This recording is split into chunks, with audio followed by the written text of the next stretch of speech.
কলেজে সেদিন ছিল ইন্টারনাল এক্সাম দিতে গেছি এত সেজেগুজে, তার কারণ সবাই ঠিক হয়েছিল এক্সাম দেওয়ার পরে নন্দনে ফিল্ম ফেস্টিভ্যালে ঘুরতে যাওয়া হবে। পরে জানতে পারি ফিল্ম ফেস্টিভ্যাল বন্ধ।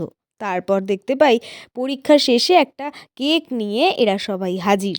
তাতে তিনজনের নাম লেখা, মিষ্টি, শম্পা আর শ্রিয়া। বুঝতে একটুও দেরি হয়নি যে আমাদের তিনজনের বার্থডে সেলিব্রেট করার উদ্দেশ্যই ছিল এদের। এত সুন্দরভাবে আমাদের বার্থডেটা সেলিব্রেট করার জন্য তোদের সবাইকে অনেক অনেক থ্যাংক ইউ রে। কলেজ লাইফটা শেষ হয়ে যাচ্ছে, মন খারাপ, আর এই স্মৃতিগুলো দেখলে পরে তো আরও বেশি মন খারাপ হবে, তখন কি করব। যাই হোক, দিনগুলো খুব সুন্দরভাবে কেটে যাচ্ছে, এভাবেই যেন চলতে থাকে, সবসময় যেন এইরকম একতাটা বজায় থাকে। আর এনাকে দেখো, একটা ফানি ব্যাপার সেটা হচ্ছে ও কার্ডবোর্ডের থেকে ক্রিম চেটে চেটে খাচ্ছে, মানে যেন খেতে পায় না মেয়েটা। কেউ পারলে একটু আমার জিপেতে পাঠিয়ে দিও টাকা, ওই বাচ্চা মেয়েটাকে আমি একটু খাইয়ে দেবো। তো তারপর আর কি এভাবেই দিনটা কাটালাম, আর এইভাবেই বাড়ি চলে এলাম। ভিডিওটা ভালো লাগলে একটা লাইক করে দিও। দেখা হবে অন্য কোনো ভ্লগে। বাই।